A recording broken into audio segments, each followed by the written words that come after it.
বিপ্লবের আদর্শটা সাথে নিয়ে হচ্ছে বড় হয়, তাদের মেমোরি থেকে যেন জুলাইটা হারিয়ে না যায়, এজন্যই হচ্ছে আমাদের মূলত প্রোগ্রামটা আয়োজন করার উদ্দেশ্য।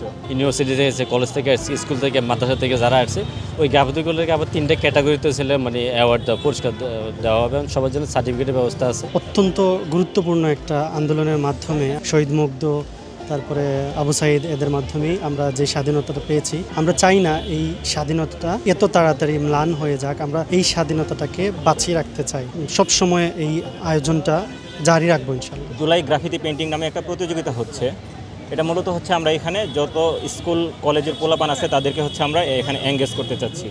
আপনারা জানেন জুলাই প্রায় হচ্ছে 1 বছর হয়ে গেছে, তো আমরা চাচ্ছি জুলাই যেন ফিকে হয়ে না যায় আমাদের মেমোরি থেকে, আমাদের স্মৃতি থেকে। সেই সাথে আমরা চাচ্ছি যে একদম ছেলে মেয়ে যারা আছে, পরবর্তী প্রজন্ম যারা আছে, শিক্ষাঙ্গন থেকেই তাদের এই সময় থেকে যেন তাদের ভিতরে জুলাইয়ের চেতনা প্রস্ফুটিত হয়, তারা যেন জুলাই এবং বিপ্লবের আদর্শটা সাথে নিয়ে হচ্ছে বড় হয়, তাদের মেমোরি থেকে যেন জুলাইটা হারিয়ে না যায়, এজন্যই হচ্ছে আমাদের মূলত এই প্রোগ্রামটা আয়োজন করার উদ্দেশ্য। আর এইখানে হচ্ছে আমরা মূলত শুধু জুলাই কেন্দ্রিক না, আমাদের জুলাই পরবর্তীতে আমরা কি পেলাম, আমাদের আশা প্রত্যাশা কতটুকু পূরণ হলো, জুলাই কেন্দ্র করে কারা কী করতেছে, ইন্টারিম গভর্নমেন্ট আমাদের প্রত্যাশা কতটুকু পূরণ করলো, জুলাইয়ের চেতনা বিক্রি করে কারা নিজ স্বার্থ হাসিল করতেছে, কারা প্রকৃতপক্ষেই বিপ্লবের চেতনা বাস্তবায়ন করার মতো কাজ করতেছে, এই সমস্ত থিমগুলো আমরা হচ্ছে পোলাপানকে বলে দিছি, তারা হচ্ছে তাদের মতো সেই বিষয়গুলো হচ্ছে ফুটিয়ে ওঠানোর ট্রাই করতেছে। এটা হচ্ছে আমাদের মূল উদ্দেশ্য। আর আমাদের এই আয়োজনের শেষে ওদের জন্য হচ্ছে ওদেরকে উৎসাহিত করার জন্য আমরা হচ্ছে পুরস্কারের ব্যবস্থা রেখেছি, তাদের কাজের স্বীকৃতি স্বরূপ আমরা হচ্ছে তাদের জন্য একটা সার্টিফিকেটের ব্যবস্থা করেছি। এবং আমাদের উদ্দেশ্য হচ্ছে পরবর্তীতে, আজকে থেকে শুরু, পরবর্তীতে এই ধারাগুলো হচ্ছে কন্টিনিউ চলতে থাকবে। আমরা তাদেরকে হচ্ছে রাজনৈতিক আদর্শের বদলে সাংস্কৃতিক কর্মকাণ্ডে বিপ্লবের আদর্শে কতটুকু বড় করা যায়, কতটুকু তাদেরকে হচ্ছে পরবর্তীতে এই সমস্ত কাজে এঙ্গেজ করা যায়, সেই সমস্ত চেষ্টা হচ্ছে আমরা আছি। আমাদের মূল উদ্দেশ্যটা হচ্ছে এখানে আমরা চাই জুলাইকে উদ্দেশ্য করে, জুলাইকে ব্যবহার করে কেউ যেন হচ্ছে নিজ স্বার্থ হাসিল না করতে পারে, জুলাই যেন হারিয়ে না যায়, আমরা না পারলেও আমাদের পরবর্তী প্রজন্ম যেন পারে, এইটাই হচ্ছে আমাদের উদ্দেশ্য। দৃঢ় বন্ধনের আস্থায় শক্তিশালী স্টিলের আরেকটি নাম জেডএসআরএম। এখানে জুলাইকে আসলে সম্পূর্ণরূপে কি বলে সেলিব্রেশন করার উপলক্ষে না, এখানে যেমন আমরা এখানে গণভবনে একটা দৃশ্য দেখা যাচ্ছে, আঁকাটা এখনও শেষ হয়নি, তবে আমাদের এখানে একটা মাঝখানে একটা ভাঙন আমরা আঁকবো, যে জুলাইয়ের আন্দোলন উপলক্ষে আমাদের যে সংগ্রাম ছিল বা আমরা যা ধারণ করেছিলাম, জুলাইকে যেভাবে, বিপ্লবকে যেভাবে ধারণ করেছি, তা আসলে কতটুকু বাস্তবায়িত হচ্ছে। হ্যাঁ, 1 বছর অলরেডি শেষ হয়ে গিয়েছে, 1.5 বছর হবে, তো আসলে আমরা কতটুকু বাস্তবায়ন দেখছি বা ওই আশাটা আমরা আশানুরূপ কতটুকু ফলাফল পাচ্ছি, আন্দোলনটাকে আমরা কতটুকু ধারণ করতে পারছি, ওই অনুযায়ী আমরা ফলাফল দেখতে পাচ্ছি কিনা।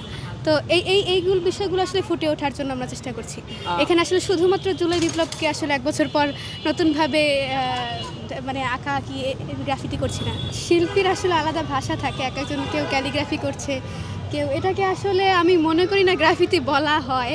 গ্রাফিতি আসলে কখন বলা হয়, যখন কোনো রাজনৈতিক কোনো প্লটকে কেন্দ্র করে বা কোনো স্বৈরতান্ত্রিক, যেমন ক্ষমতাসীন কোনো নেতা বা হোক কোনো শাসকের উপর কোনো প্রতিবাদী কোনো ভাষায়, যখন সেটাতে জানের ভয় থাকে কিংবা প্রতিবাদ বা যেখানে আঘাত হানার কোনো চান্স থাকে, তখন যখন আমরা ওয়ালে নিভৃতে বা নীরবে, যখন ওয়ালে নিজের জানের মায়া ত্যাগ করে বা অনেক সাহসিকতা একটা প্রতিবাদী ভাষা অঙ্কন করি, সেটা মূলত গ্রাফিতি।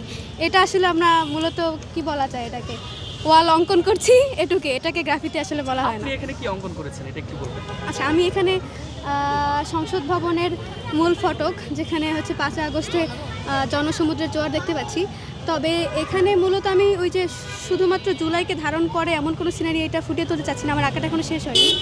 সামনে এখানে আমি একটা ফাটল এঁকে এখানে কিছু বাংলা প্রতিবাদী লাইন থাকবে, বাংলা ক্যালিগ্রাফি থাকবে। আমাদের জুলাইয়ের যে চেতনাটা আছে, এটা সবসময় ধরে রাখতে, সেই উপলক্ষেই আমরা মাঝে মাঝে আয়োজন করে থাকি। জুলাইয়ের সময় অনেক জায়গায় অনেক সুন্দর সুন্দর গ্রাফিতি হয়েছিল, কিন্তু বিভিন্ন কারণবশত কিছু কিছু মুছে গেছে, কেউ পোস্টার লাগাইয়া বা অন্য কোনো কাজে। তো আমরা আবার জুলাইয়ের সেই গ্রাফিতিগুলোকে আবার নতুনভাবে সাজানোর উদ্যোগে এই আয়োজন। এবং আমরা যেহেতু অ্যারাবিক ক্যালিগ্রাফি আর্টিস্ট, তো আমরা আরবি বাংলা উভয়টার সমন্বয়ে আমরা নতুন কিছু গ্রাফিতি আনার চেষ্টা করি। আমরা আমাদের এই জুলাইয়ের যে আকাঙ্ক্ষা, এই আকাঙ্ক্ষাটা আমরা তুলে ধরতেছি এখানে। তো সবাই সবার মতো কাজ করতেছে, তো আমি আসছি এখানে, আমার যে মনের আকাঙ্ক্ষা, আমার অনেক দিনের ইচ্ছা ছিল যে এরকম একটা কাজ করব। দীর্ঘ কয়েক বছর আগে, মানে 1 বছর হয়ে গেছে আর কি, 1 বছর বেশি হয়ে গেছে, জুলাই গণ অভ্যুত্থানের পরপরও এরকম আমরা কাজ করেছি অনেক বিভিন্ন জায়গায় অনেক গ্রাফিতি, যেমন আরবি ক্যালিগ্রাফি বেশি করা হয়েছে, আমার সিনারির 2-1টা কাজ করা হয়েছে। তবে আজকে আমি সিনারির কাজটা পুরো পরিপূর্ণ তুলে ধরার চেষ্টা করতেছি। এখানে এই যে বিল্ডিংগুলো দেখা যাচ্ছে, আমার কাজটা পরিপূর্ণ শেষ হয় না, কারণ আমি একটু লেট করে এসেছি। তো এখানে একটা বাচ্চা মেয়ে দাঁড়িয়ে আছে, ওইখান থেকে হেলিকপ্টার থেকে গুলি করে বাচ্চাটাকে হত্যা করা হইতেছে। আমি মূলত আমার কাজের মাধ্যমে এটাই তুলে ধরতে চাইতেছি আর কি। জুলাই 1 বছর পেরিয়ে গেছে, জুলাইকে আমরা অনেকে মনে করছি যে আমরা নাকি জুলাইকে হারিয়ে ফেলছি, জুলাইকে আমরা ধারণ করে নেয়। সেইটার পুনর্জাগরণের জন্য আমরা হচ্ছে আবার এই জুলাই গাফিতিটা মানে আজকে শুরু করছি।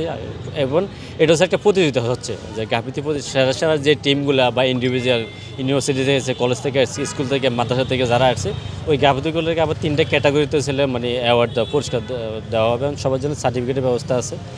আর নতুন করে এই যে গাফিতি পুনর্জাগরণটা আমরা করতে চাচ্ছি এবং সেটা আমরা উত্তর দিয়ে শুরু করছি। আবার সেটা শহীদ মীর মুগ্ধমঞ্চ দিয়ে শুরু করছি। যে মুগ্ধমঞ্চ এমন একটা পেজ যেটা মানে সকল শহীদের একটা মানে আইকনিক পেজ, যে সবাইকে প্রতিনিধিত্ব করে, আবু সাইদ, মুগ্ধ, সাইদ, ওয়াসিম এরা। তো এই জন্য হচ্ছে আমরা মুগ্ধমঞ্চ দিয়েই আমরা এই আয়োজনটা শুরু করেছি।